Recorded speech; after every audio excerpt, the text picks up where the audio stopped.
Allô. Ok, ça c'est bon. Bonjour à tous et bienvenue sur videobourse.fr pour le live de ce lundi 2 septembre 2013. Live qui se tiendra de 18h à 19h, comme on le fait depuis le début de l'été. On reprendra des horaires tout au long de la journée à partir de mi-septembre, fin septembre. Pour l'instant, on va continuer sur cette tranche horaire. J'ai encore pas mal de boulot à faire par rapport au site, donc je peux pas me permettre d'être toute la journée en live, mais ce sera le cas prochainement. Salut Vincent sur le Mumble. Alors je vous rappelle que cette émission est une émission interactive. Et vous pouvez participer Salut. à tout moment, soit par le chat écrit en bleu en dessous du cadre de diffusion de l'émission sur videobourse.fr, soit par audio sur le Mumble. Vous avez le lien en haut à droite du cadre de diffusion de l'émission sur videobourse.fr, lien en bleu ciel avec marqué Mumble, ça vous ramène sur le forum, et tout vous est expliqué pour nous rejoindre gratuitement dans la salle de marché virtuelle par audio sur le Mumble. C'est gratuit, puisque c'est moi qui paye le serveur, donc c'est gratuit pour vous. Ça va Vincent ?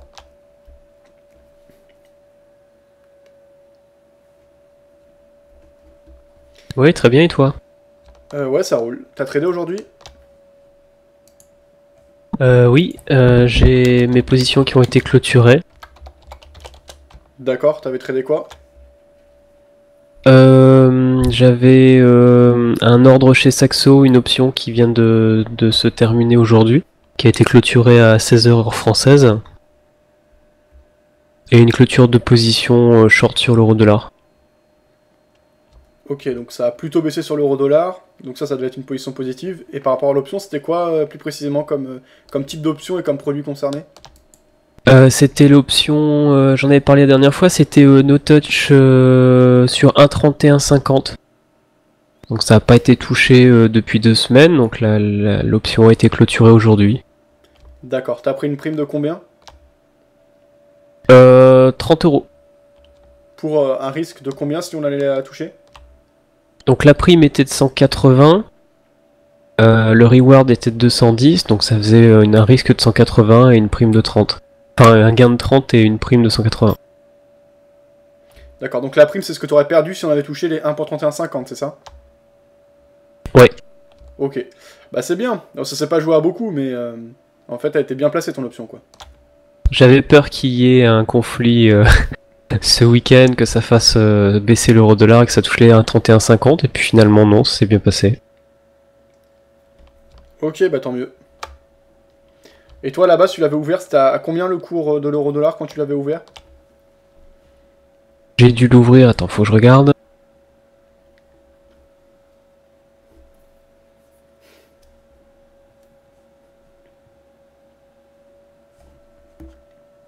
Aux alentours de 1,3350 à peu près. Ok. Et t'avais pas la possibilité de la vendre vendredi, ton option ? Si, mais je perdais 2 jours je perdais le week-end en intérêt. Et puis c'était moins intéressant pour moi, je gagnais que 7 ou 8 euros, tandis que là j'ai eu le gain complet en fait de 30 euros, donc c'était plus intéressant. D'accord, ok. Et par rapport au taux d'intérêt, là, ça c'est compris dans ta prime c'est-à-dire compris dans ce que t'as gagné ou c'est encore autre chose comme gain ? Je t'ai pas entendu, ça a coupé. Là, tu parlais de taux d'intérêt. C'est compris dans la prime finale ou c'est en plus encore ? Non, non, c'est compris dans la prime, hein. C'est pas vraiment le taux d'intérêt, c'est en fait le temps qui passe, parce que t'as la valeur temps aussi dans ton prix d'option. Et plus les jours s'écoulent et plus tu te rapproches de l'échéance et plus tu gagnes sur le montant, quoi. D'accord, ok. Alors je vous ai demandé si c'était ok au niveau du son et de l'image. Est-ce qu'on peut me répondre s'il vous plaît sur le chat écrit en bleu en dessous du cas de diffusion de l'émission ? Ça prend 2 secondes, donc merci de mettre cette confirmation pour vous inscrire et participer par audio. Il y a juste besoin d'entrer un pseudo, un message, un mot de passe, pardon, et vous pouvez participer. Il n'y a même pas besoin d'entrer votre mail ou quoi que ce soit. Salut, c'est Gros sur le Mumble.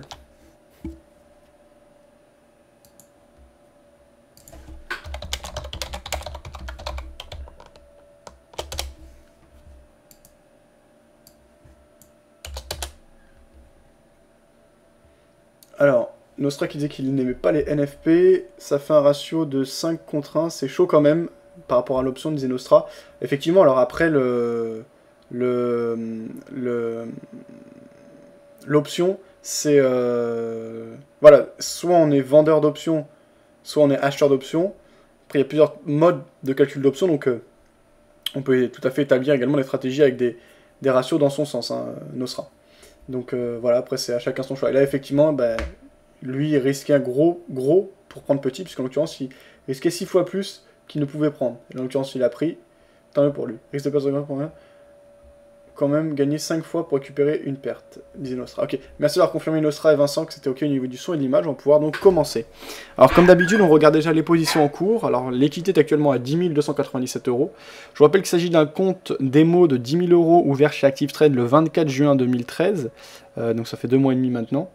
Et on a fait progresser de 2,97% sur la période. Et vous avez toutes les informations. Alors vous l'avez sur MyFXBook au-dessus, en dessous du cadre de diffusion de l'émission. Je vais vous laisser le lien également vers le site de MQL5.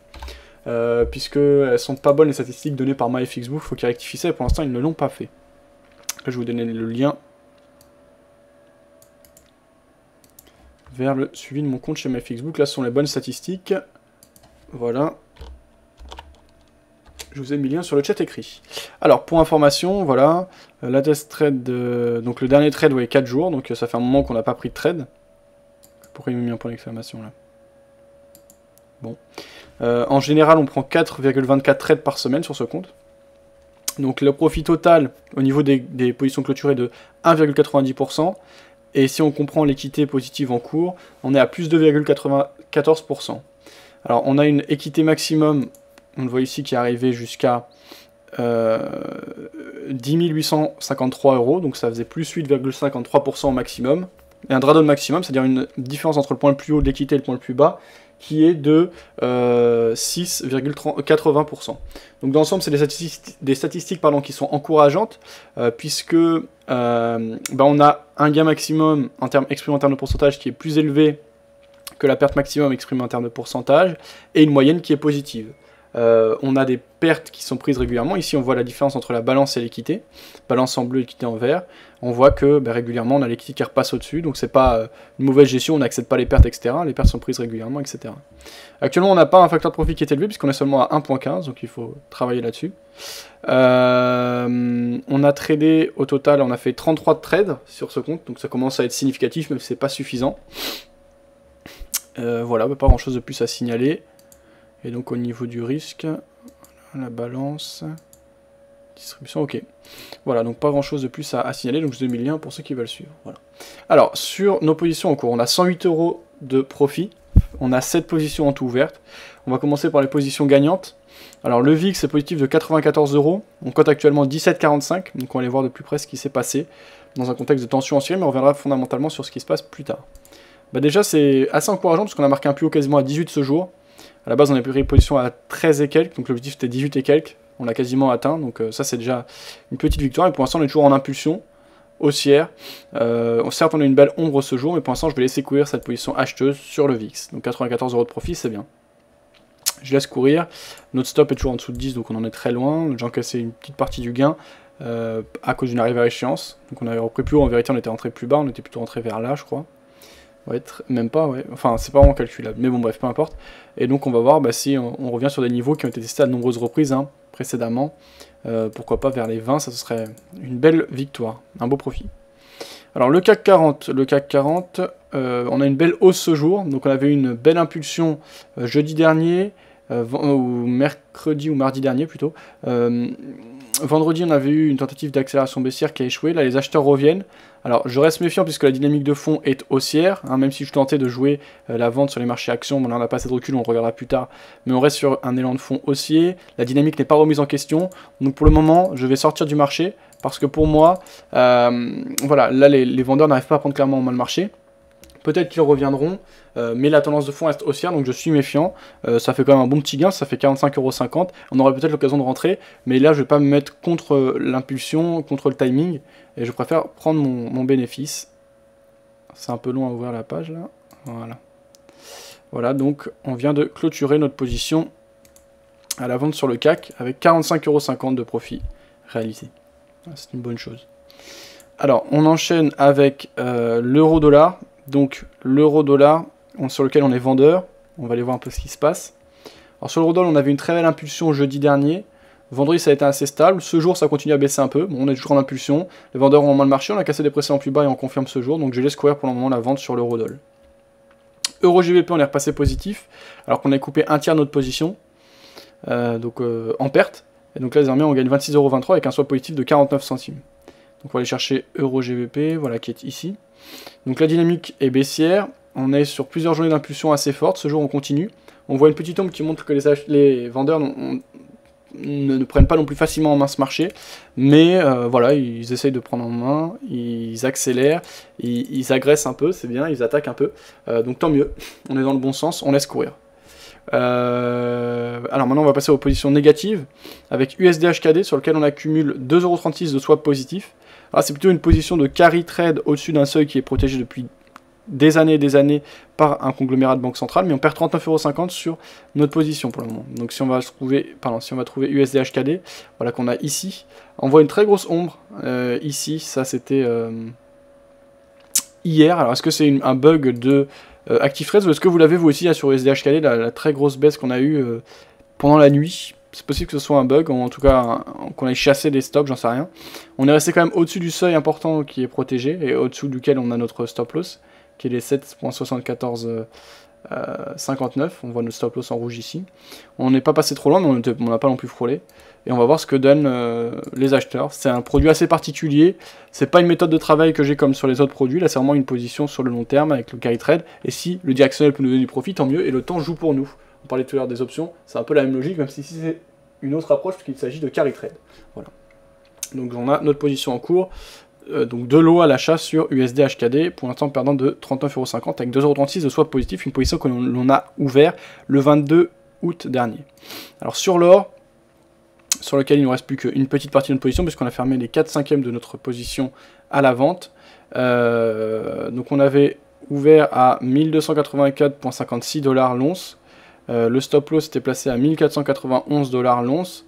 Pas de take profit, donc comme sur les autres positions. Donc on va aller jeter un coup d'œil à l'or, ce qui se passe. Actuellement on perd 79,73€ avec 54 centimes de swap négatif.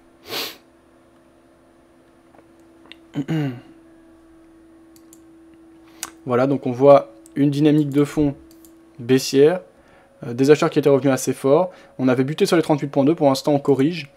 Bon, ça quelque part c'est une position qui va pas m'intéresser des masses parce qu'on est loin de notre dernier stop qui nous fermerait le dernier cinquième de notre position qui est au-dessus des 50%. On est loin de notre point d'entrée qui est à 1278 ou 1279$ l'once d'or. Donc quelque part il n'y a pas grand chose à faire, pas beaucoup d'intervention. Je reste spectateur de cet or. Voilà, si ça baisse tant mieux. La dynamique de fond est baissière, très clairement, donc ça c'est dans notre sens, la tendance. Là les vendeurs, ça fait 3 jours de suite qu'ils reprennent en main le marché, donc on verra. 38,2 ça reste un niveau de retracement intéressant et sur lequel les vendeurs peuvent tout à fait revenir, c'est-à-dire la tendance de fond et la force dominante peut tout à fait revenir. On verra ce que ça donne. Aujourd'hui on voit qu'on a une tentative de grosse baisse, mais d'ailleurs on a juste eu une ombre, les acheteurs sont revenus finalement. Bien sûr, l'or étant une valeur refuge, on peut avoir un impact par rapport à ce qui se passe et ce qui se joue en Syrie en ce moment, et les situations internationales à ce propos. J'avais oublié un produit, un gain en cours de 49,70€ avec un swap négatif de 25 centimes sur l'argent. Alors ça va être à peu près la même chose que sur l'or, on va jeter un coup d'œil à l'argent que j'ai ici, voilà. Alors l'argent, qu'est-ce que l'on voit? On voit qu'on a eu 3 belles journées de baisse, on a pris position sur un marteau inversé, c'était intéressant. Là, ce jour, on a une très grosse bougie haussière. On englobe complètement la bougie précédente. Pour moi, le timing n'y est plus. L'impact et la tentative de baisse est trop remise en question. Donc, je vais sortir de cette position également sur l'argent. Voilà. Donc, je sors et je pourrais reprendre éventuellement si on a de nouveau une impulsion. Donc, de nouveau, une prise de bénéfice ici sur l'argent de 45,72€. Donc voilà, 2 prises de bénéfices ce jour sur le CAC 40 et sur l'argent. Alors il nous reste 38,17€ de gains en cours et 5 positions ouvertes sur notre compte. Je vais enlever les ordres dans l'attente des positions que l'on vient de clôturer. Donc sur l'argent, voilà. Voilà. Ok. Et le CAC que j'ai clôturé également.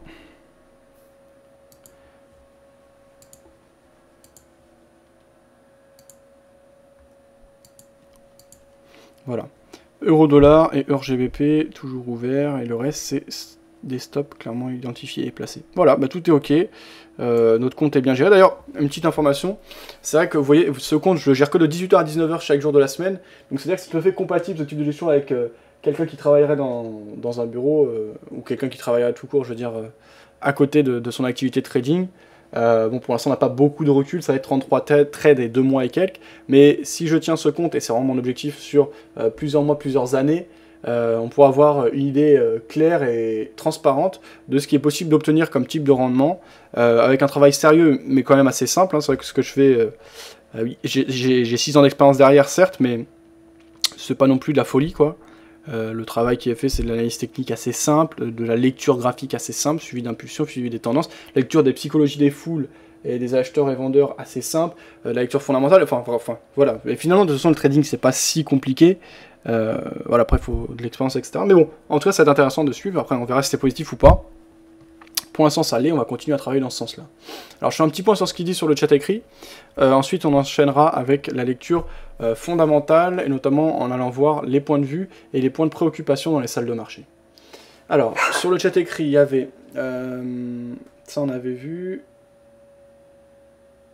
Voilà. Ok.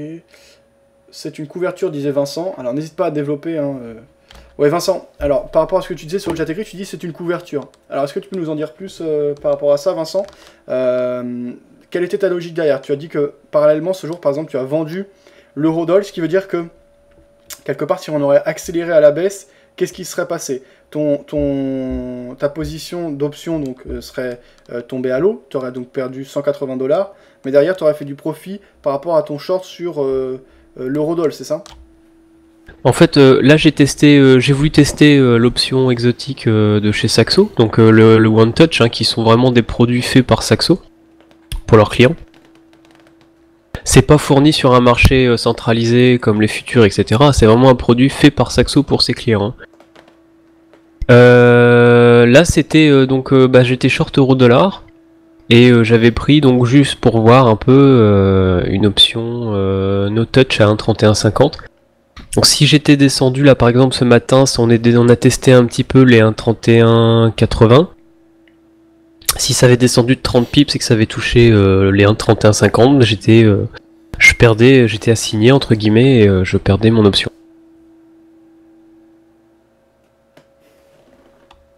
D'accord, on a bien compris cet aspect-là, et par rapport à ta position à la vente, parce que tu dis que c'était une position de couverture, c'est-à-dire couverture par rapport à quoi? Par rapport à ton short que tu avais sur l'euro-dollar par exemple? Ouais. Bah, j'étais pas très bon sur le timing en fait. Je pensais que, je savais que l'euro-dollar allait baisser, mais je pensais que ça se ferait un petit peu plus lentement en fait.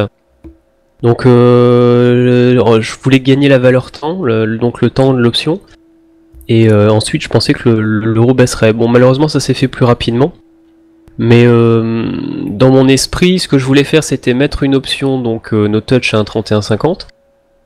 Que le cours oscille... donc le cours de l'euro-dollar oscille aux alentours des 1,3250 ou dans ces eaux-là. Pour toucher la prime. Et ensuite que le cours continue à baisser comme il l'a fait là actuellement. Ce qui fait que j'encaisse la prime plus le gain sur la baisse de l'euro-dollar. D'accord, ok. Et ça m'aurait couvert pour une hausse. Si admettons le trade s'était mal passé, imaginons que l'euro-dollar monte, j'avais une couverture de l'équivalent de 30 euros en gain, puisque je viens pas toucher les 31,50. Tout à fait. Donc ça me fait une petite cagnotte qui permet de me protéger d'un trade qui partirait mal en fait. Ouais, c'est vrai que c'est plutôt logique. Alors attends, je résume, excuse-moi, parce que c'est vrai que moi, les options, tu vois, je suis pas du tout spécialiste, donc du coup, faut moi-même, c'est dans ma tête que je fasse bien le raisonnement, etc. Donc, voilà, donc tu joues un scénario baissier à partir du moment où on était vers 1,33 et quelques. Donc tu te dis, donc voilà, j'ai une cagnotte de 30 euros, puisque si on reste toujours au-dessus des 1,3150 jusqu'à l'arrivée à échéance, je gagne 30 $. À partir de là, ces 30 $, tu vas les utiliser pour définir une stratégie baissière sur l'eurodoll directionnel, mais voilà, tout en restant au-dessus de ton seuil. Donc quelque part, si ça se passe mal, t'as pas de perte, puisque si tu te trompes sur le directionnel, on va dire tu prends ta perte, tu limites ta perte à 30 euros que tu encaisseras par rapport à l'option. En revanche, si ça baisse dans ton bon timing, bah, tu gagnes sur le directionnel. Et à la limite, même si tu baisses plus, et donc on atteint effectivement ta barrière, le directionnel deviendra peut-être même plus intéressant et permettra quand même de générer du bénéfice. C'est ça un peu la logique? Alors il faut faire attention parce que si on prend tous les cas de figure, bon, imaginons que le cours monte un petit peu, je touche la prime. Si le cours reste flat, je touche la prime. Si on partait entre 1,3350 et 1,3151, je touchais la prime plus un gain, puisque mon euro-dollar allait baisser. Par contre, il faut faire attention, en dessous de 1,3150, là, je perdais la prime, enfin, je perdais la prime, et mon gain qui était fait sur l'euro-dollar était annulé par la perte de la prime, en fait. J'aurais été flat sur cette position-là. Ok, mais quelque part, il n'y avait pas de risque par rapport à cette position quasiment. Le risque, c'est que je... Non, le risque, c'est que je perde... Si, le seul risque, c'est que le cours s'envole, à la rigueur. Parce que je vais gagner 30$, mais par contre, je vais perdre X fois... Imaginons, je sais pas... Ouais, bien sûr, j'ai compris. Bah, c'est-à-dire sur le directionnel, mais par contre, tu peux choisir de mettre un stop de l'équivalent de 30, par exemple. Par exemple. Et donc là, vraiment, c'est une position quasiment sans risque. Puisque, au pire des cas, voilà, alors tu perds 30 points sur ta position directionnelle. Mais je dis, enfin, pas 30 points, mais tu perds l'équivalent de 30€ sur ta position directionnelle. Tu récupères 30€ sur l'arrivée à échéance de ta prime. Alors, par contre, ce qui peut être pénalisant, si par exemple, on va chercher, je sais pas, par exemple, si tu as mis ton stop à 200 points, donc tu étais entre 1.3350, on va chercher 1.3550 qui font 30€, et après, on redescend chercher ta barrière avant l'échéance. Ça, c'est toujours possible, hein, les scénarios extrêmes, mais c'est très peu probable, quoi.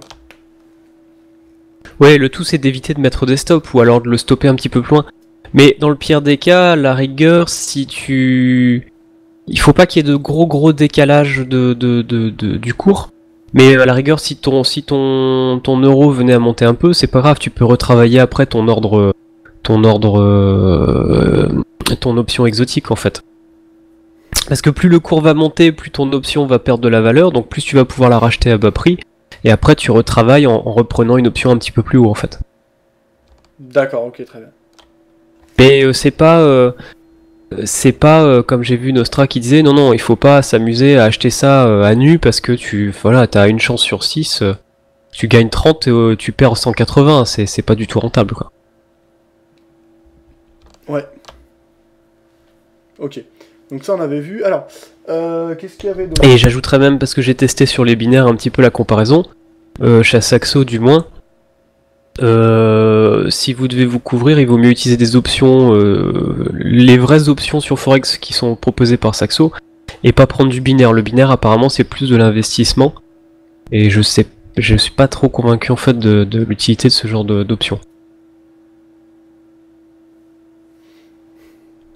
Ok. Alors, sur le chat écrit, on avait... donc Nostra qui disait oui, je pense que tu sais ce que tu fais ou pas, lol. En tout cas, bien joué, merci. Au fait, vous avez vu Mips, c'est Active Trades qui délire, disait Nostra. Regarde Euro DKK, la mèche aussi.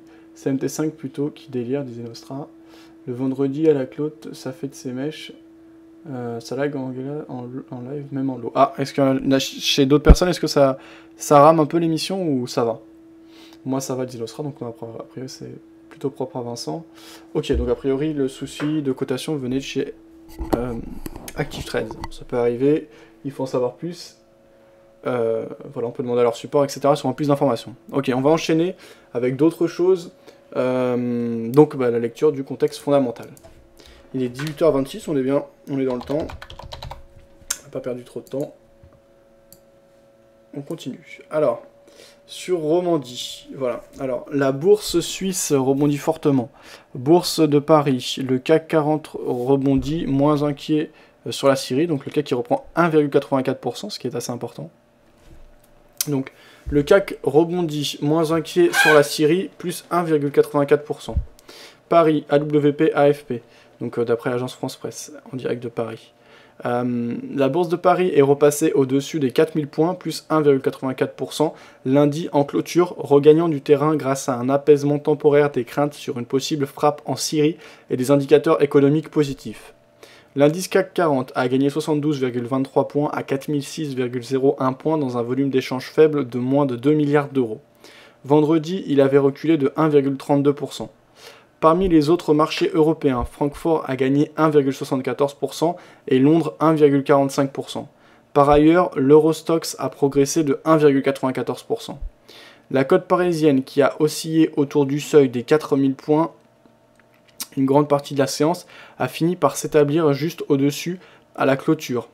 La séance s'est toutefois déroulée dans des volumes relativement resserrés, de nombreux investisseurs étant absents en raison d'un jour férié aux États-Unis.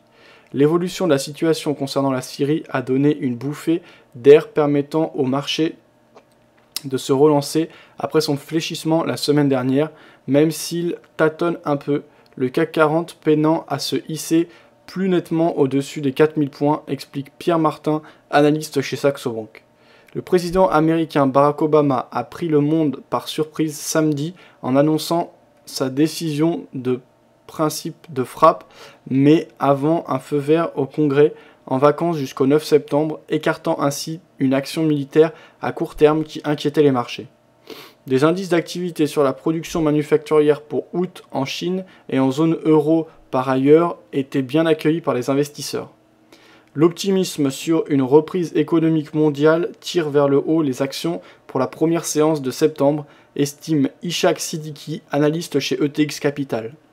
Selon lui, ce mois pourrait se révéler être l'un des plus importants pour les marchés financiers cette année, alors que beaucoup attendent que la Réserve fédérale américaine débute la réduction de ses rachats d'actifs dans 2 semaines, lors de sa réunion de mi-septembre.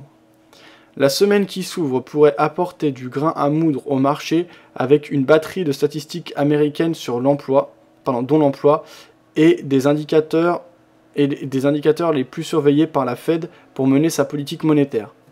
Enfin, en outre, un sommet des chefs d'État de gouvernement du G20, jeudi à vendredi à Saint-Pétersbourg en Russie. Les investisseurs surveilleront plusieurs réunions de banques centrales, dont celle de la Banque Centrale Européenne, donc la BCE.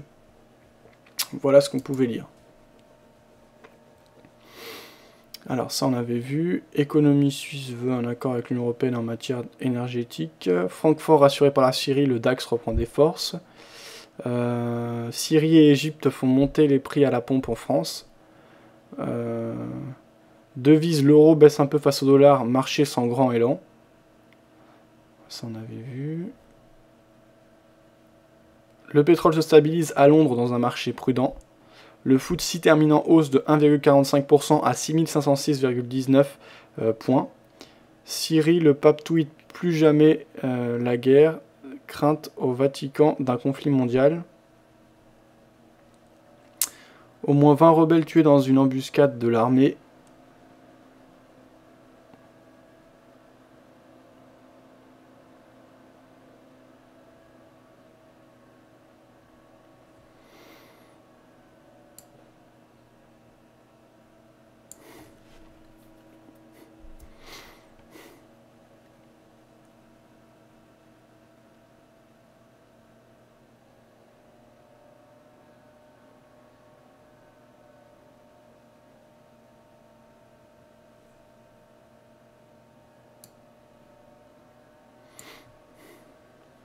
La Suisse verse 211 millions à la Grande-Bretagne.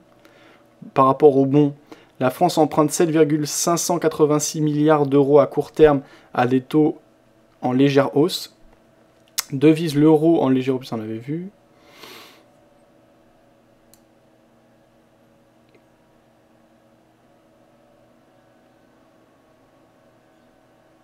Les BRICS envisagent des réserves communes de devises. Ça c'est intéressant, je vais le partager sur Twitter.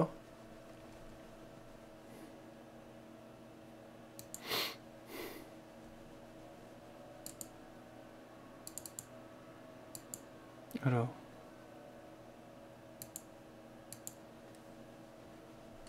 Deux petites secondes s'il vous plaît, donc rapidement. Les pays émergents des BRICS vont discuter en marge du sommet du G20 de la création de réserves communes de devises afin de se protéger de la volatilité du marché d'échange, a indiqué lundi le ministre russe des Affaires étrangères.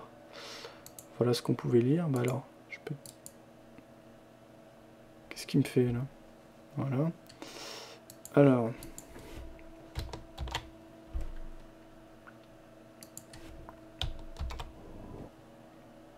Voilà. Twitter, hein, outil super important, il y a encore quelques mois je l'utilisais pas. Et maintenant c'est vrai que c'est super pour le partage d'informations, la lecture, d'avis, etc. Enfin, vraiment un outil super important, surtout pour ceux qui investissent. Enfin pour nous c'est vraiment optimal. Hein. Ça sert à beaucoup de choses, mais voilà. Bon, alors je continue. Ça on avait vu. Non, après, bah, j'ai pas... Ah bah non, Wall Street est fermé. Voilà, bah c'est tout. Voilà, au niveau du fondamental, bah, c'est surtout la Syrie hein, qui prévaut et qui fait le marché. Alors là, la dernière nouvelle, par exemple, là, pas de réunion du groupe des Amis de la Syrie dimanche à Rome. Ok, bon, alors, voyons voir... du côté des annonces macroéconomiques, on sait que cette semaine sera particulièrement chargée. Donc sur Forex Factory ce jour, donc qui est le calendrier économique que je prends pour référence et qui est très connu, hein, je crois que c'est un des plus connus, peut-être même le plus connu à travers le monde, le plus consulté. C'est également un forum, etc. Ce site, forexfactory.com, je vous mets le lien sur le chat écrit pour ceux que ça intéresse. Eh bien, voilà ce que nous avons. Au niveau des nouvelles importantes, cette nuit, on a eu une nouvelle par rapport à l'économie australienne qui était les permis de construire. Qui sont tombés à 10.8, c'est meilleur qu'attendu, puisque c'était 4.1, donc c'est largement 1%, hein. Donc c'est bien meilleur qu'attendu. Les chiffres précédents étaient à moins 6.3%, et ils ont été révisés meilleurs que les chiffres précédemment annoncés, puisqu'ils étaient à moins 6.9%. Donc c'est vraiment une bonne nouvelle pour l'économie australienne. À 10h30 du matin, on a eu des nouvelles par rapport à l'économie britannique, avec un indicateur PMI manufacturier, donc de production, qui tombe à 57.2, meilleur que les attentes à 55.2, et les chiffres précédents étaient initialement annoncés à 54.6, ils ont été révisés supérieurs à cela, puisqu'ils ont été annoncés et révisés à 54.8. Ce jour, le Canada et les États-Unis étaient donc en vacances, en tout cas les banques canadiennes et donc les bourses canadiennes et américaines étaient en vacances. Alors, demain, enfin cette nuit, déjà à 3h30, il y aura les ventes au détail relatives à l'Australie. Je vous annonce que les nouvelles majeures, hein. Il y en a beaucoup d'autres, je vous laisse les consulter, je vous ai mis le lien, si ça vous intéresse de regarder plus en détail. À 6h30 du matin, on aura les taux d'intérêt par rapport à l'économie australienne, ce sera important pour tous ceux qui tradent le dollar australien, de surveiller cela. Ils sont attendus à 2,50%, donc inchangés. On aura également un rapport de la Banque Centrale Australienne qui sera publié. À 10h30 du matin, on aura l'indice de construction PMI par rapport à la Grande-Bretagne, et à 16h, on aura une nouvelle importante par rapport à l'économie américaine, qui sera l'indice ISM manufacturier, donc de production manufacturière, qui est attendu à 54.2, le chiffre précédent était à 55.4, donc moins bon que les attentes. Voilà ce que l'on pouvait lire, et le contexte fondamental dans lequel on est. À partir de cela, on va chercher s'il y a des opportunités d'entrée intéressantes en étudiant les graphiques et l'évolution des cours sur l'ensemble des actifs que l'on surveille ce jour. N'hésitez pas à balancer des liens, des noms de produits ou des graphiques si vous... donc d'analyse, si vous avez repéré des configurations intéressantes sur certains produits. Alors ici sur le dollar yen, belle opportunité avec cette cassure du triangle assez nette. Alors on va regarder en parallèle euro-yen qui monte, mais c'est moins intéressant, donc je vais trader à l'achat le dollar yen. C'est parti, 0,1 lot. 0,1 lot à l'achat sur le dollar yen, c'est parti. Alors, donc on vient de rentrer à 99.37. On va définir maintenant, alors pourquoi? Alors oui, pourquoi déjà? Parce que c'est vrai que là je vais un peu vite, il y en a sûrement des débutants, etc. Mais c'est vrai que pour les autres ça va être assez flagrant. Pourquoi? Bah, tout simplement parce qu'on a une belle impulsion ce jour, donc déjà ça c'est un signe important. Donc c'est-à-dire ici on a un graphique journalier, donc si je zoome, je vois une grosse bougie verte qui casse le précédent plus haut, donc on est en impulsion, ça m'intéresse. On voit que précédemment on n'était pas vraiment en impulsion, puisque, ni en tendance je veux dire. Certes, la dynamique de fond était haussière par rapport à toutes les annonces, notamment la dévaluation du yen par la Banque Centrale Japonaise qui a été faite depuis 2012, hein, depuis l'été 2012. On voit ici la très grosse hausse. Ensuite, on a été pris dans un triangle de consolidation depuis le mois de mars, avec des plus hauts de plus en plus bas, des plus bas de plus en plus hauts. Et là, on casse la ligne haute, donc la partie haute du triangle. C'est très net hein, ici. Donc là, c'est également le précédent plus haut. Ça valide un peu tout ça. Donc voilà, je suis l'impulsion et le signal technique assez clair. On verra jusqu'à où ça nous mène. Alors comment je vais le jouer? Eh bien, si ça se passe bien, je vais attendre que le mouvement se calme, voire amorce un retournement pour prendre mon bénéfice. Je serai particulièrement attentif au retest des précédents plus hauts qui avaient été marqués en mai 2013, notamment le 22 mai 2013 à 103,74. Si on les casse, tant mieux, je laisse courir. Au niveau de mon point de sortie, je sortirai en plusieurs fois. Alors mon premier point de sortie, je vais le mettre sous le triangle. Donc là, la partie basse du triangle, on va mettre en dessous parce que sinon je dois le changer tout le temps. Donc en dessous de ce seuil là, qui a été marqué, le point bas marqué le 8 août dernier. Donc à 95,76, on va le mettre à 95,70, le premier stop. Donc on va mettre une position inverse d'un tiers de la valeur de notre position globale, de manière à sortir un premier tiers de notre position. Donc là, en l'occurrence, j'ai pris 1 mini-lot, donc 0,1 lot, et je vais mettre un sell stop de 3 micro-lots, donc 0,03, au prix de 95,70. Voilà. Après, on fera le calcul, voir si ça correspond à notre money management. Donc ça, on avait vu. Deuxième point de sortie, en cas de cassure des précédents plus bas qu'on avait marqué le 13 juin dernier, donc qui était à 93,75, on va mettre à 93,70.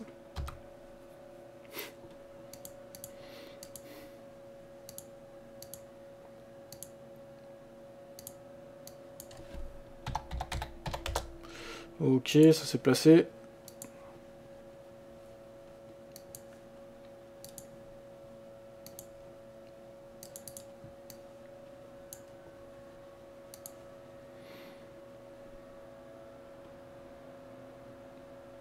Le dernier stop, oui, on va pas se prendre plus la tête que ça. On sera en dessous les 38,2. Ou alors il faudrait mettre carrément en dessous les 50%, non mais ça ferait beaucoup après. Donc non, on a 92,53. Alors je vais zoomer un tout petit peu pour bien avoir le point bas que je vais prendre en compte. Ok, donc là le point bas est à 92,56, donc je vais le mettre à 92,50. Voilà, stop loss général.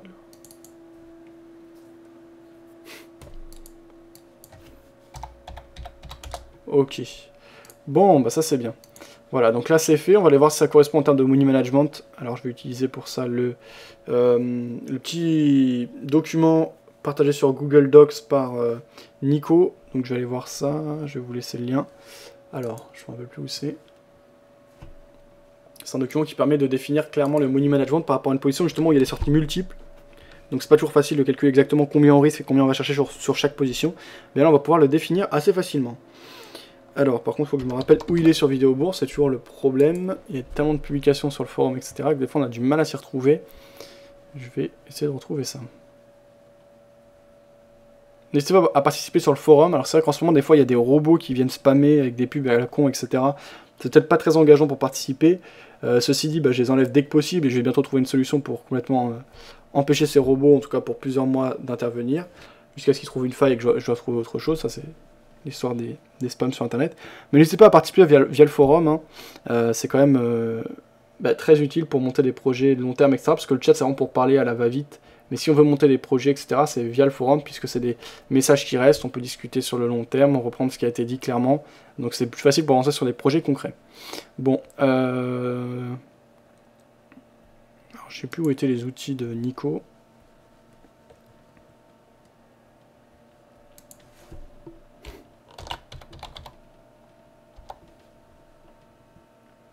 C'est pas ça.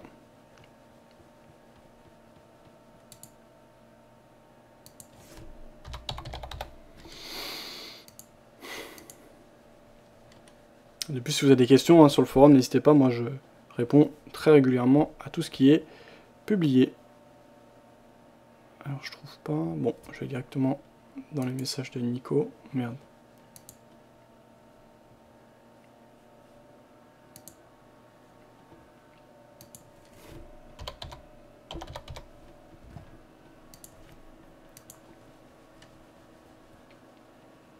Voilà.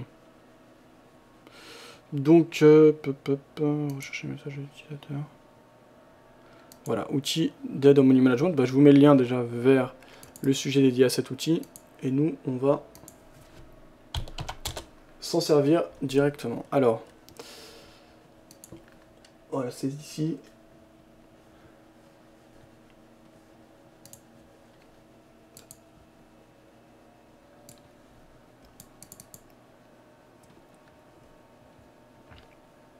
Alors, il s'agit de la paire dollar face au yen.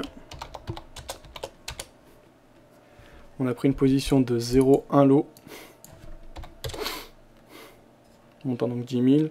Voilà. Donc on a un pip qui vaut 8 centimes en euros. Capital en euros, donc on a 10 320,10. 0,07. Ok. Cours du dollar yen, ouais, c'est ça. Il a le bon. Ah non, c'est pas le bon cours. Pourquoi il a ça, lui?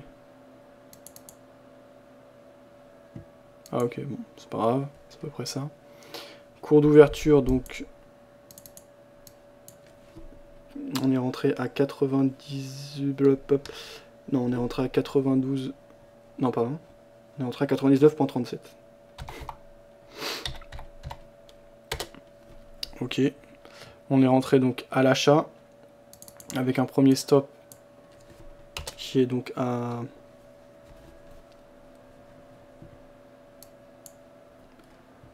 95,70. Un deuxième stop à 93,70. Et un dernier stop qui est à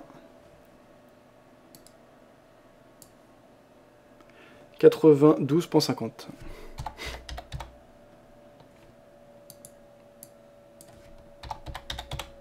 Ok. Donc voilà, là on a tout qui est en place. Il manque la taille. Donc la taille, on va sortir 0,03 sur la première partie, 0,03 sur la deuxième et 0,04 sur la dernière partie. Voilà, donc là tout est en place. Donc au niveau de l'objectif, alors pardon, on va prendre comme objectif le point haut qu'on a marqué le 22, on va dire, il n'y a pas vraiment d'objectif hein, fixe, mais c'est pour se donner une idée. On va prendre 103,50 ou... Ouais, pour être simple, on va faire 103, voilà. Donc TP1, prix 103,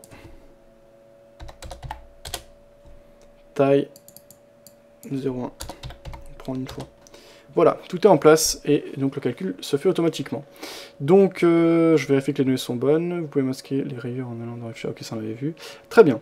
Alors, si je prends mon premier stop loss, je perdrai 83,91 € quand même. Hein. Si je prends mon deuxième stop loss, je perdrai 129,63 €.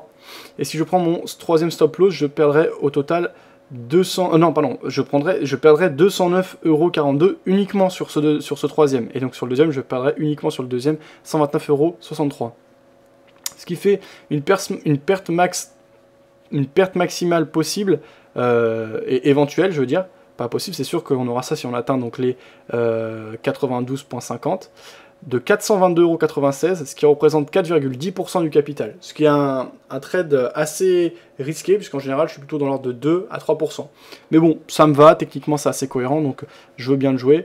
Voilà, mais je sais que j'ai un risque maximal par rapport à cette position, dans le pire des cas, de 4,10% par rapport à mon capital, ce qui est élevé, mais ça me va. Donc voilà. Alors, au niveau de l'objectif, si on atteint effectivement les 103, et qu'on prend notre bénéfice en une fois, on réaliserait 2,68%, soit 276,64 € de profit, ce qui est à peu près 2/3 de la perte maximale possible. Sachant que on est rentré à 99,37, donc avec un objectif à 103, on est à peu près à 360 pips de notre point d'entrée, et que les 92,50 sont à...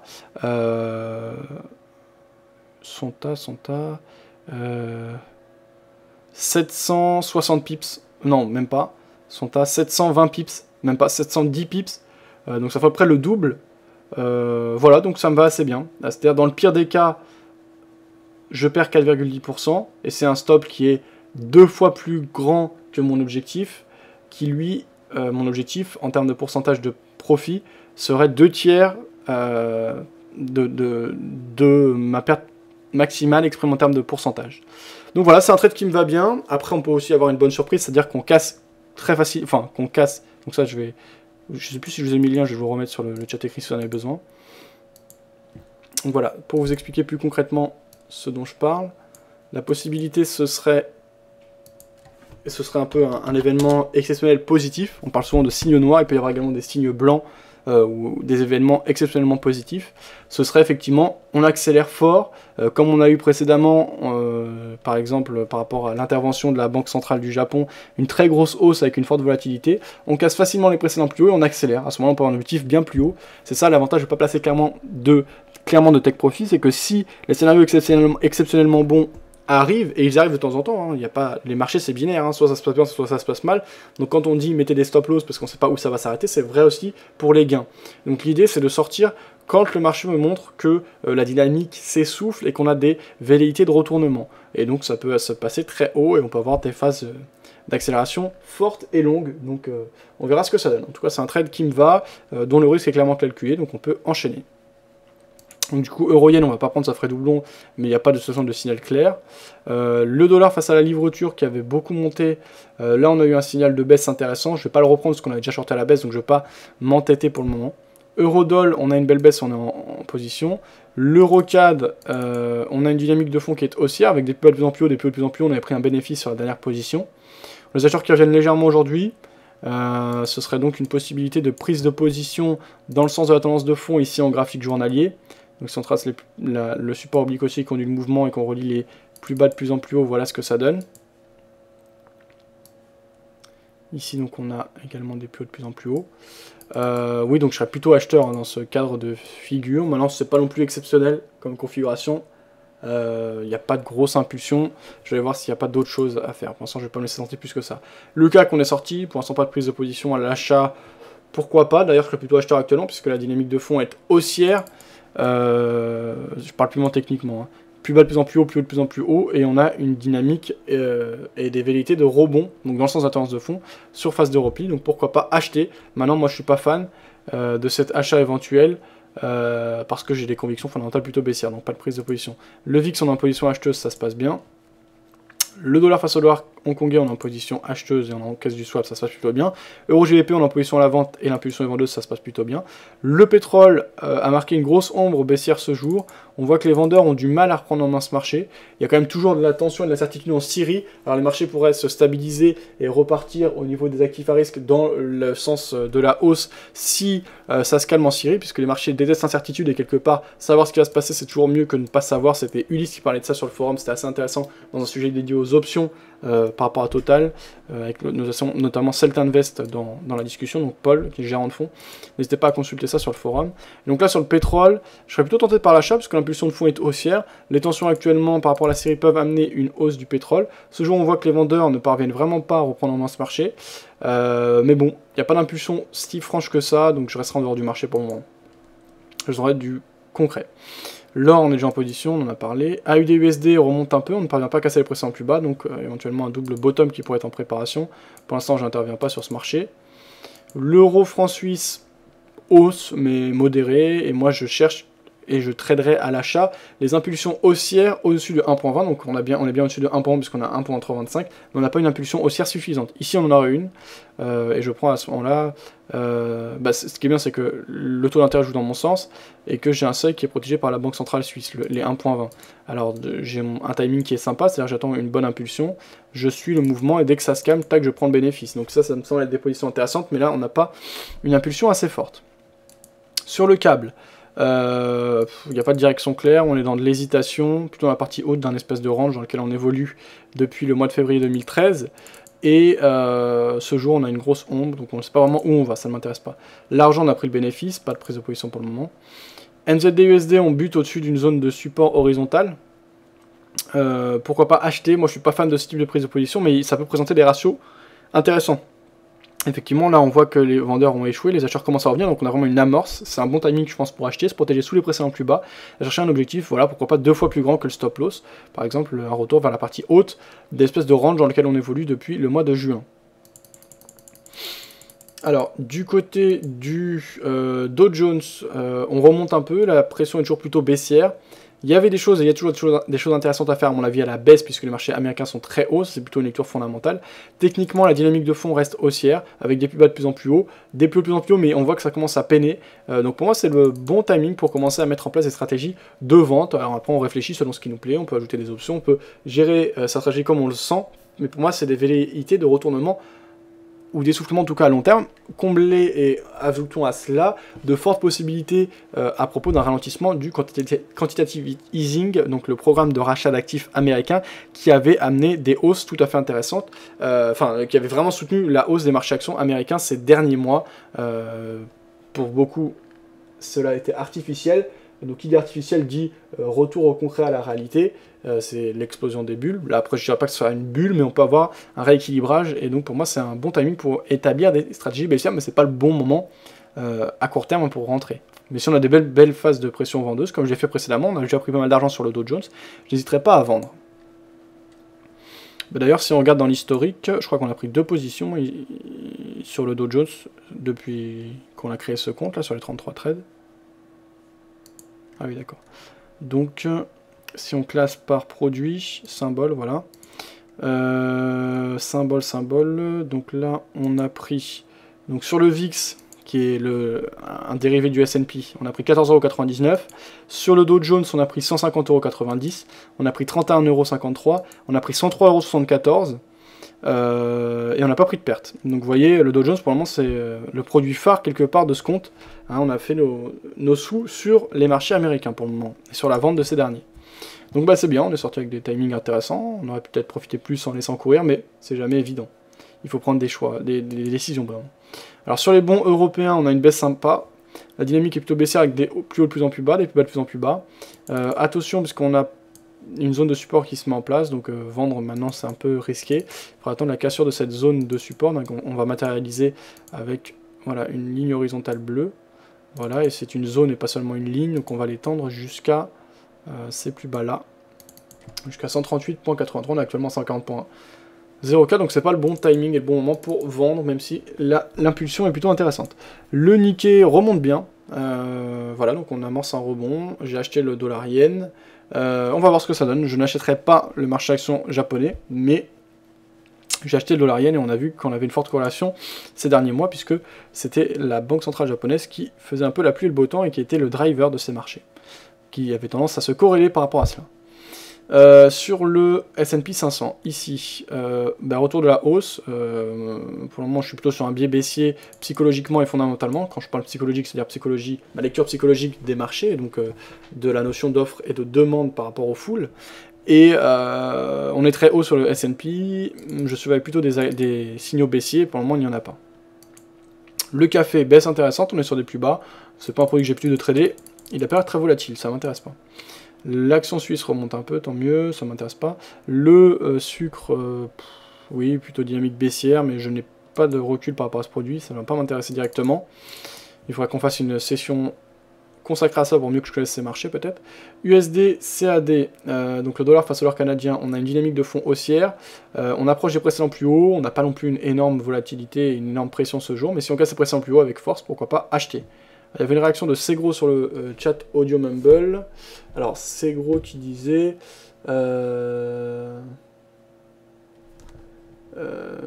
tu as raison, tout le monde vend du yen. OAT 10 ans va peut-être clôturer au plus haut depuis juillet 2012 à 2,5%. Segro, toi tu parlais du yen. Est-ce que tu avais quelque chose de plus à nous dire par rapport à ça? Sur le chat audio du Mumble, mais il parlait par écrit. Alors, on enchaîne. Avec le dollar de Singapour face au yen japonais, on voit une cassure de triangle également, hein, comme sur le dollar yen. On est déjà en position pour jouer ce scénario. Comme on avait dit, c'était vraiment le yen qui drivait, et on voit qu'on a le même type de comportement sur d'autres paires relatives au yen. Donc on a bien un yen qui drive cela, donc on ne va pas faire doublon, mais on est acheteur de dollar yen, donc on joue cette cassure également, indirectement. Le palladium baisse bien ce jour.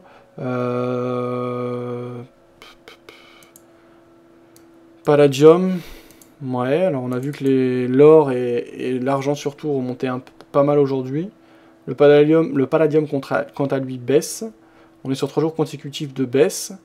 On peut avoir une cassure de précédent plus bas ici. Précédemment on avait rebondi dans cette zone, donc on va attendre la cassure éventuelle, mais ça pourrait m'intéresser à la vente, même si le spread est assez gros. Pourquoi pas, parce que finalement c'est des positions long terme, ou moyen terme en tout cas, quelques jours. Mais ça me gêne ce spread, donc on va voir, je vais réfléchir. C'est pénible quand même d'avoir des grosses commissions.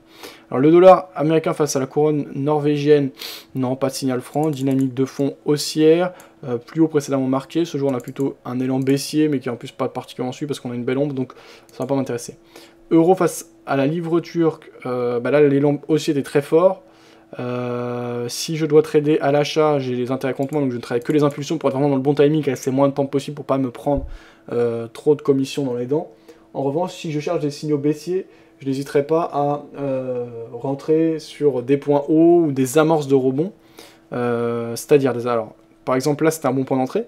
bravo à ceux qui l'ont pris. Pourquoi? Parce que on rentre à la vente très haut, puisque ça fait suite à une très forte accélération haussière. On s'expose à du risque également, puisqu'il y a une forte volatilité à ce moment-là, et on rentre contre le marché. Par contre, le temps jouant pour nous, si on arrive à choper un point haut, ça peut être bon pour nous. Et même si le mouvement continue un peu et revient sur ses pas, on aura accumulé pas mal de swaps positifs. Donc là, on peut être beaucoup plus souple et prendre plus de risques.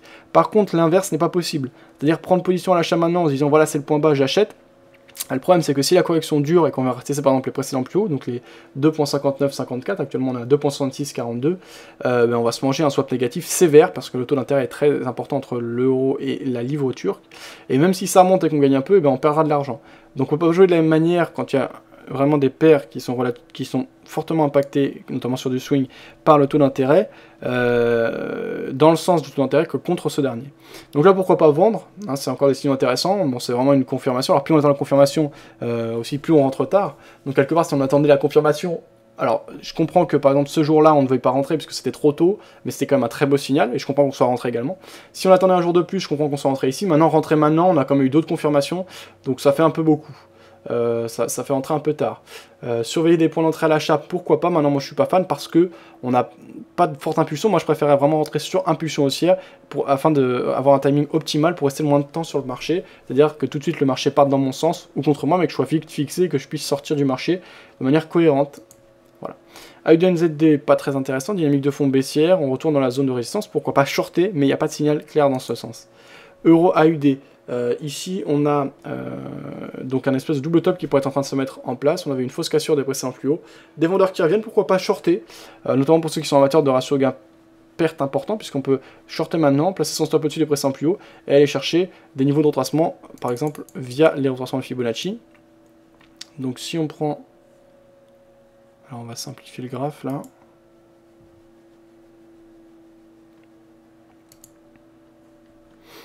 Voilà. Donc là, on a une résistance horizontale à 1.4996. On a un point bas ici. Un point haut là. Donc là, par exemple, si on short maintenant, ne serait-ce qu'on va chercher 23.6 ou 38.2, on a un ratio très intéressant. Moi, j'avoue que je suis plutôt un suiveur de tendance. Maintenant, si on a un très beau signal, si on a une très forte impulsion, j'hésiterai pas à prendre contre-tendance. Là, ça n'est pas le cas, c'est quand même pas une très forte impulsion. Attention, parce que le support oblique haussier n'a pas été cassé, donc on peut très bien se servir de ce dernier pour se prendre appui et repartir à la hausse. Si on a une très belle bougie baissière, je shorterai, mais pas pour le moment. Voilà. Bon, moi, j'ai fini mon tour d'horizon. Si vous avez d'autres produits, si vous avez repéré des choses, des configurations particulièrement intéressantes, sur même des actions, des choses comme ça, que je n'ai pas vu et que je n'ai pas regardé, n'hésitez pas à me l'indiquer, que j'ai jeté un coup d'œil. Pour faire le bilan de ce jour sur le compte, il y a quand même eu de l'activité avec la clôture en gain de notre position à la vente sur le CAC 40 et de notre position à la vente sur l'argent.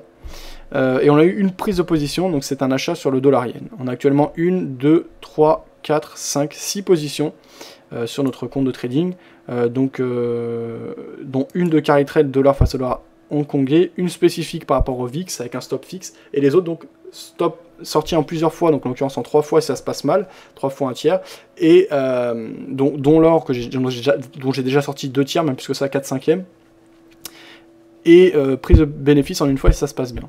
Voilà, donc on va jeter un petit coup d'œil avant la fin de l'émission, mais je vais encore regarder quelques trucs, hein, c'est pas tout de suite la fin de l'émission, vers le suivi de notre compte, comprenant donc ces nouvelles prises de position et ces prises de bénéfices. Alors, pardon.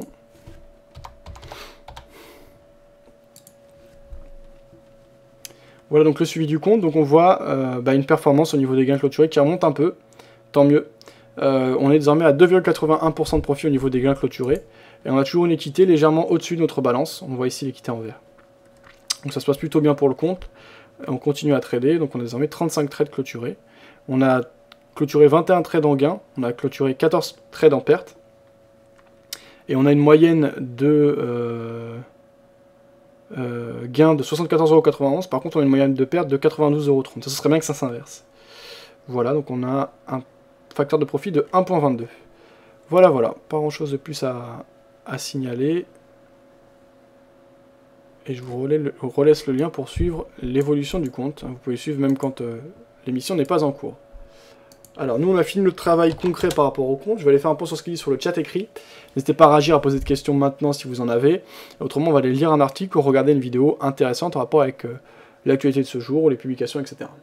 Ça, on avait vu. Vincent qui disait ça va mieux par rapport au live, tant mieux. Fouette qui nous avait rejoint. Salut Fouette, comment vas-tu? Si tu as des positions, n'hésite pas à l'indiquer. Un bon de la marche aujourd'hui, disait Vincent. Ben voilà, on a trouvé notre sujet d'étude du jour. On va l'écouter. Olivier Delamarche qui est en duel effectivement face à un autre analyste. On va regarder cette vidéo. Ensuite, on se quittera là-dessus. On écoute Olivier Delamarche et Pierre Sabatier sur les émergents, les USA et dans Intégral Placement. BFM Business, Intégral Placement, met les points sur les i. Et oui, nos deux spécialistes pour comprendre cette séance et surtout essayer de dresser les perspectives pour les marchés. Pierre Sabatier, bonjour Pierre. Bonjour. Président de PrimeView, et avec vous, et désormais tous les lundis d'ailleurs sur BFM, Olivier Delamarche. Bonjour Olivier. Bonjour Guillaume. Associé gérant de Platinum Gestion. Alors messieurs, n'hésitez pas à interagir. C'est le but, cette année, cette nouvelle saison, on va provoquer comme ça des duels sur l'antenne et dans Intégral Placement. D'abord Pierre, cette tendance, ça vous fait marrer Olivier, cette tendance du jour, là, le CAC 40 qui gagne 1,6%, c'est juste un rebond technique ou il y a de vraies raisons là? Est-ce que les PMI européens qui s'améliorent, par exemple, ça peut être une vraie raison de progresser aujourd'hui en Europe? Aujourd'hui, je dirais, on va essayer de prendre un peu plus de hauteur que la simple journée, puisque les marchés ont déjà pas mal décru au cours des semaines qui précèdent. Je dirais, il y a 3 mots qui caractérisent en fait la période et qui vont continuer de la caractériser. D'abord, les vacances, puisque finalement, le mois d'août sur le CAC 40 n'aura pas servi à grand-chose. On a un CAC qui a continué de monter en première partie, qui a rendu une partie de ses gains jusque-là. Donc, les investisseurs sans volume étaient partis en vacances, re-rentrent et vont se reposer en fait les questions. Et les questions, elles se traduisent par 2 mots. D'abord, les craintes.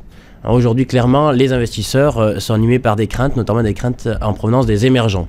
Et ça, on y reviendra tout à l'heure. À mon sens, c'est une question qu'on va continuer à se poser et qui est une question fondamentale pour l'avenir des marchés financiers, notamment industrialisés.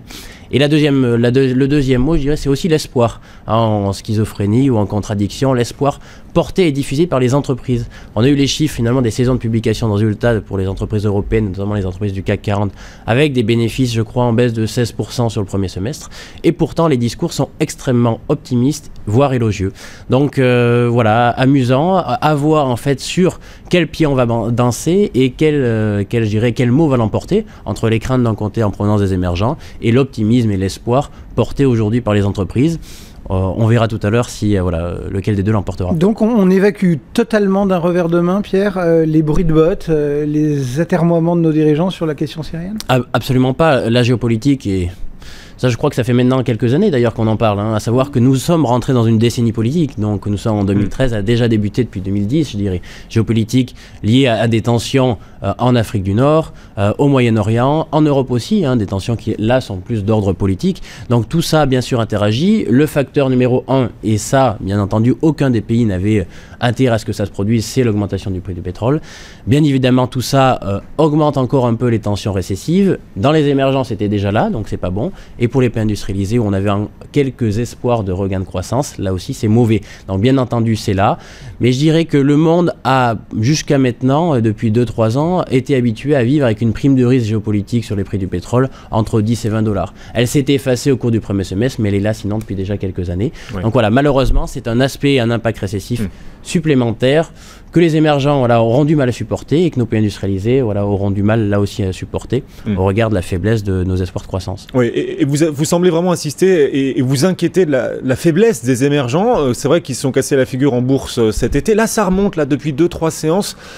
Pour vous, c'est une hausse juste technique provisoire en trompe-l'œil? Alors, les mouvements ne se font jamais en ligne droite, ça on l'a suffisamment répété entre nous. Donc, bien entendu, la tendance de fond, c'est clairement une fragilisation avec d'une part la fuite des capitaux et... faisons confiance aux investisseurs pour une fois. Ils nous donnent parfois des messages assez forts. Ils s'en vont. S'ils s'en vont, pourquoi? Parce qu'ils investissent de l'argent. Et lorsqu'on s'en va, lorsqu'on a des craintes et des craintes avérées qu'on constate notamment dans les entreprises, on a des véritables problématiques dans les émergents. Ils retirent leur liquidité aussi parce que la Fed risque de ralentir son quantitative easing. C'est pas juste dû aux pays émergents. C'est pas la Fed qui allait investir sur les émergents. Non, la remise en question fondamentale, elle est beaucoup plus profonde et je dirais c'est les craintes essentielles qu'il faut avoir en tête pour les années à venir. Nous vivons dans un monde qui a cru notamment dans la sphère des investisseurs, que la théorie du découplage, c'est-à-dire découplage entre pays industrialisés d'un côté qui souffrent et de l'autre côté des émergents qui pourraient vivre de manière indépendante avec les taux de croissance qui sont très élevés, est fausse. Et ça, on le dit depuis longtemps, elle est clairement fausse. Aujourd'hui, les pays émergents ne sont pas indépendants de l'avenir donc des pays industrialisés.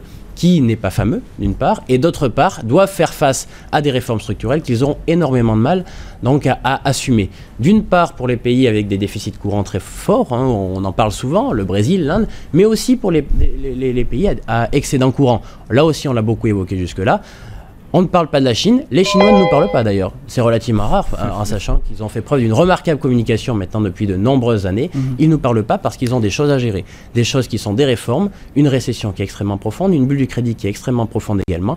On en reparlera probablement d'ici le début de leur congrès qui aura lieu probablement en octobre-novembre. Gros impact émergent, Olivier Delamarche, c'est quelque chose qui résonne aussi dans votre tête que d'entendre les inquiétudes de Pierre Sabatier sur cette question des émergents, vous qui avez une litanie presque, une religion chevillée au corps qui est celle de lutter contre le robinet ouvert de la Fed.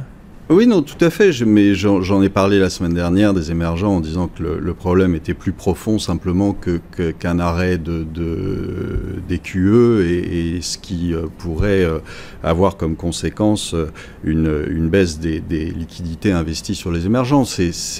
Et aujourd'hui, il faut faire très attention sur le petit rebond parce que les chutes qui ont été quand même des chutes assez importantes la semaine dernière se sont faites sans aucun volume.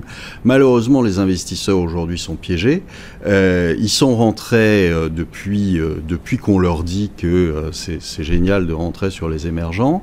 Et aujourd'hui, ils se retrouvent piégés, c'est-à-dire qu'il n'y a pas de bid. Et donc, vous pouvez toujours essayer de sortir votre argent des émergents. Vous êtes obligé d'appliquer une décote importante. Et là, quand vraiment ils voudront sortir, et ils voudront sortir avec du volume, alors là, vous allez vous reprendre des baisses et des baisses considérables. Donc voilà, on a vécu en effet sur cette idée du découplage, mais ça fait longtemps qu'on nous fait le coup du découplage. On a commencé en 2007 où on nous disait mais vous inquiétez pas, les États-Unis ralentissent, mais la Chine va prendre le relais, etc. Donc on a commencé depuis longtemps sur cette thématique, et puis aujourd'hui, je pense que les investisseurs, à l'occasion, mais ça n'est qu'un prétexte pour moi, de ce ralentissement du QE, commence à faire les comptes et à s'apercevoir que la vie n'est pas si rose que ça dans les pays émergents. Voilà. Donc on reste extrêmement prudent, même si aujourd'hui sur le CAC on gagne 1,6%. Épiphénomène, les entreprises, Pierre le disait, les entreprises ont un discours quand même de plus en plus optimiste. On voit qu'aux États-Unis les chiffres de l'emploi s'améliorent. On aura vendredi le rapport mensuel. Vous avez déjà vu un chef d'entreprise être négatif sur son activité? Dire qu'il n'y a pas de visibilité, ouais. Jamais. Il vous dit, quand vraiment il est noirissime, il vous dit qu'il n'a pas de visibilité. Mais c'est tout. Donc ils n'ont jamais vu venir une récession, les chefs d'entreprise. C'est pas leur métier d'ailleurs, c'est pas leur boulot. Le métier d'un chef d'entreprise, c'est d'avoir le pied dedans et d'aller chercher des parts de marché un peu partout. Donc vous pouvez lui dire tout ce que vous voulez. De toute façon, il sera optimiste et c'est son boulot de l'être. Donc, il a des carnets de commandes quand même qui lui donnent une lecture de l'avenir. Écoutez, je sais pas si vous avez regardé les derniers qu'on nous a sortis, c'est quand même pas brillant. Donc aujourd'hui, le fait est qu'on peut toujours dire que le semestre prochain on reste gratis. C'est la thématique d'ailleurs des gouvernements et de tout le monde. Bon, maintenant on verra. Pour l'instant, les chiffres sont pas extraordinaires. Pierre Sabatier. Par rapport à ça, il y a clairement maintenant, pour répondre à la question, est-ce que le CAC 40 et les marchés peuvent aller vraiment plus loin, il y a deux solutions pour qu'ils aillent plus loin. Premièrement, la macroéconomie. Donc, est-ce que l'Europe, est-ce qu'on pressent au travers des PMI européens est significatif et traduit le début d'une nouvelle ère, pourquoi pas, l'Europe emboîterait le pas des États-Unis avec une croissance molle, mais une croissance quand même. C'est, à mon sens, peu probable pour une raison simple. Pas grand monde l'a évoqué. Lorsqu'on regarde la distribution des crédits aux entreprises privées, aux ménages en Europe, il continue de se réduire extrêmement fortement. Dans des économies extrêmement financiarisées, c'est la raison pour laquelle la hausse des PMI récentes parmi les pays européens résulte plus d'un effet de base positif, à savoir que les chiffres initiaux étaient tellement mauvais qu'il n'est pas très difficile d'aller beaucoup plus loin. Après, je ne crois pas qu'on soit sur une tendance de fond extrêmement forte. Ça veut dire quoi? Ça veut dire que les revenus et les chiffres d'affaires de nos entreprises auront du mal à aller beaucoup plus loin, uniquement sur la demande interne. C'est le premier point. Deuxième point, ça pourrait s'expliquer par une augmentation des multiples ou une augmentation des bénéfices. Sauf que là encore, il ne faut pas avoir un double discours. Pendant les 5 à 6 dernières années, nos entreprises européennes ont eu un comportement absolument remarquable. Il faut les en féliciter. Dans un contexte très difficile, un environnement difficile, les taux de rentabilité et les taux de marge sont incroyables. Génial, pour l'entreprise c'est génial, pour l'emploi c'est moins bien. Bien entendu, on a passé à la paille de fer l'ensemble de son compte de résultats. Maintenant, là aussi il faut être cohérent. Jusqu'à maintenant, vous savez que 25% des chiffres d'affaires des entreprises de la zone euro résultent des pays émergents. On ne peut pas dire d'un côté, voilà, nos entreprises s'en sont bien sorties parce que d'un côté elles ont passé à la paille de fer leur compte de résultats, de l'autre côté elles ont bénéficié et elles ont été capables d'aller chercher la croissance là où elles se trouvaient chez les émergents, et au moment où il n'y a plus de croissance chez les émergents, nous dire elles vont continuer à bien se comporter grâce à l'Europe. Donc je pense que là aussi il faut être relativement lucide. L'expansion des multiples sur les marchés, ça sera difficile à notre sens. C'est la raison pour laquelle simplement le contexte à moyen terme nous semble toujours être celui d'un marché en forme de tôle ondulée, dans lequel l'Europe devrait continuer à stationner, on va dire, entre 3006 et 4000. Donc on serait plutôt aujourd'hui sur des sommets dans un horizon en tout cas de court et moyen terme. Olivier Delamarche, comment est-ce que vous sentez justement les choses du côté des entreprises qui sont aussi le nerf de la guerre de cette économie mondiale et de cette économie américaine? On attend en fin de semaine le rapport mensuel sur l'emploi. On sait que c'est quelque chose que la Fed regarde avec énormément d'intérêt. Est-ce qu'aujourd'hui les entreprises vont être capables de continuer l'effort qu'elles font, entre guillemets, pour aider, on va dire, Ben Bernanke à réussir son pari? Quand il ne reste plus que le président et l'hôtesse d'accueil, c'est compliqué d'aller plus loin. Donc, et aujourd'hui, donc elles vont continuer à embaucher. C'est-à-dire qu'elles ont débauché très vite. Les progrès de productivité en 2007-2008 ont été énormes. On a atteint des taux de chômage qui étaient stratosphériques pour l'économie américaine. Alors aujourd'hui, au-delà du fait que on sait que depuis la crise, il n'y a que des temps partiels qui ont été réengagés, avec des salaires qui sont bien moindres que les gens qui sont virés. Donc vous avez tout un mix emploi qui a complètement changé aux États-Unis. Vous avez un taux de population, enfin la participation à l'activité qui a énormément baissé, et qui veut dire que vous avez beaucoup de gens qui sont complètement sortis du circuit et qui ne travailleront plus, et qui fait que le taux de chômage affiché n'est certainement pas le taux de chômage réel, et même très en dessous. Mais le problème n'est pas là. Le problème est qu'à il est où le problème alors? Parce que ces entreprises aujourd'hui qui ont taillé dans le gras, qui ont passé la paille de fer, comme le disait Pierre Sabatier, elles vont finir par réembaucher. Donc mécaniquement l'emploi va s'améliorer. Mécaniquement vous aurez son taux de marge qui va baisser, c'est tout. C'est-à-dire qu'à partir de ce moment-là, tous les progrès de productivité qu'on a eus et qui ont permis de maintenir une marge à un taux exceptionnellement élevé. On a dépassé le précédent record qui était 66. On l'a passé. Aujourd'hui, il va se mettre à baisser avec des chiffres d'affaires qui malheureusement vont s'en ressentir pendant un petit moment. Donc, Alors du coup, si les marges des entreprises vont s'éroder, ça veut dire qu'il faut vendre les actions. Olivier, vendre quoi? Tout?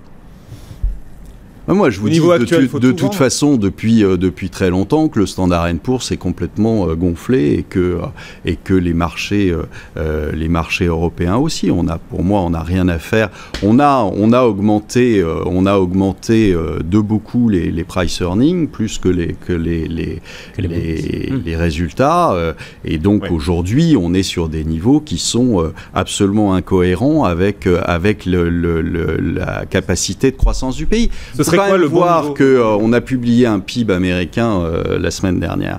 Si vous le retraitez un peu, ce PIB américain, vous avez vu que on est passé de 1,7 à 2,5. On est passé à 1,7 à 2,5. Pourquoi?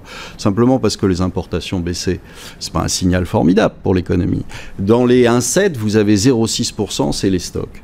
D'accord? Donc ça veut dire quoi? Ça veut dire que vous êtes en réel plutôt sur du 1,1. Bon. Comme au premier trimestre. D'accord?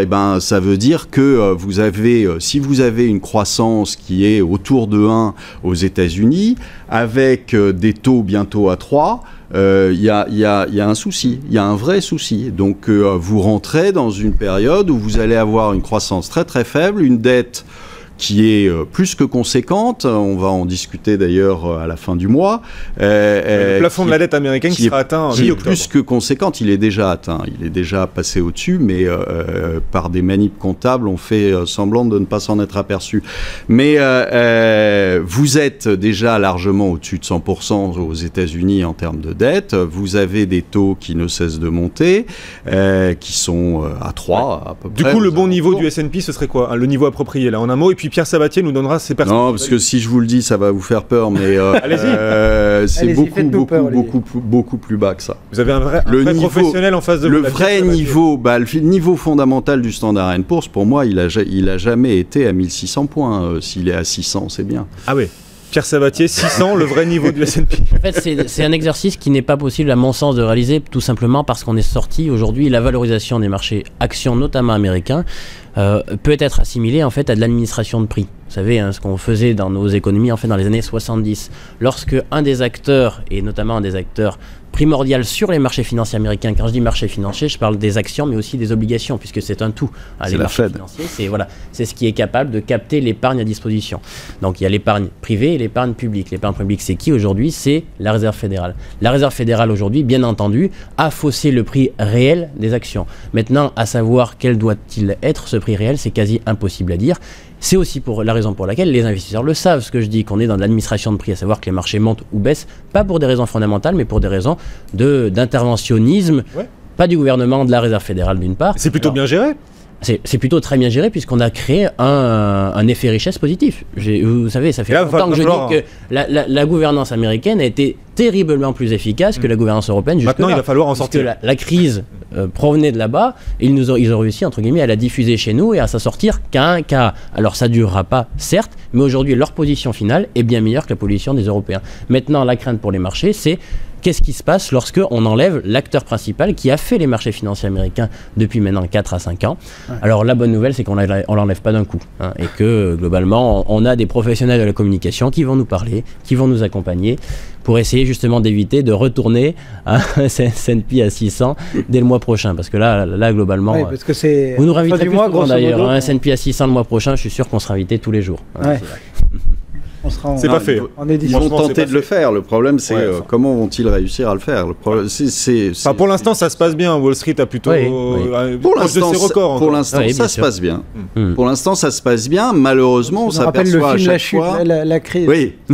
Jusqu'au vous jetez du 40e étage au 2e étage, on vous demande si ça va bien. Vous dites ça va bien. Et du coup, pour les étages plus bas, ça va bien. Quel conseil, qu'est-ce qu'on vend? Marché en forme de talon ondulé, c'est-à-dire en l'occurrence, c'est là où on est moins pessimiste, à savoir que à ces niveaux actuels, on pense que les marchés actions des pays industrialisés sont relativement chers. Ils ont bénéficié en plus du rapatriement des flux de capitaux des émergents vers eux. Donc ça peut. Et on vend donc les valeurs cycliques qui avaient tant progressé cet été. Eh bien, on se prépare entre guillemets à un marché qui va être plus averse au risque que ce qu'il a été maintenant depuis l'été dernier. Je rappelle qu'on était à 3000, un peu moins de 3000 il y a un peu plus d'un an.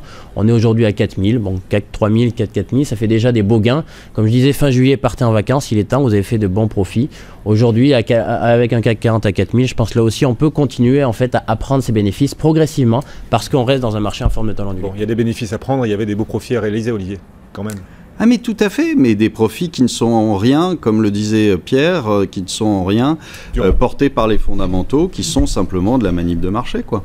Exactement comme au Japon, vous avez vu que toutes les mesures AB ne marchent pas, on est encore en déflation, c'était les chiffres de vendredi, ça ne fait broncher personne, mais ça n'empêche que vous êtes toujours dans la même logique, je mets des sous pour faire monter les marchés, mais en aucun cas pour faire repartir l'économie. Les avis, tous les avis qui se partagent sur BFM Business, c'est notre nouveau format en quelque sorte, puisque on confronte les opinions chaque matin désormais. C'était Olivier de La Marche, Platinium, et Pierre Sabatier, PrimeView. Merci à tous les deux. Voilà, donc ce point intéressant qui a été diffusé ce matin sur BFM Business. Merci pour le partage, Vincent. Vous avez le lien sur le chat écrit. Sur ce, je vais vous laisser. Je vous rappelle les positions en cours. Alors, on va prendre notre plateforme, voilà. Nous avons donc 6 positions ouvertes, achat du VIX, vente de l'euro-dollar, vente de l'euro face à la livre sterling, achat du dollar face au yen japonais, achat du dollar face au dollar hongkongais et vente de l'or. On a une balance qui est à 10 280 € pour une équité à 10 308 € et 27,72 € de gains en cours. Voilà, bonne soirée à tous, bon trade et à demain de 18h à 19h pour une nouvelle session de trading en direct. Cette session de trading sera disponible en différé juste quand on aura terminé cette émission. Et plusieurs vidéos sont à venir cette semaine, vidéos intéressantes et exclusives, comme on en a l'habitude, interviews, etc. Ciao, bonne soirée à tous. Au revoir sur le Mumble, bonne soirée.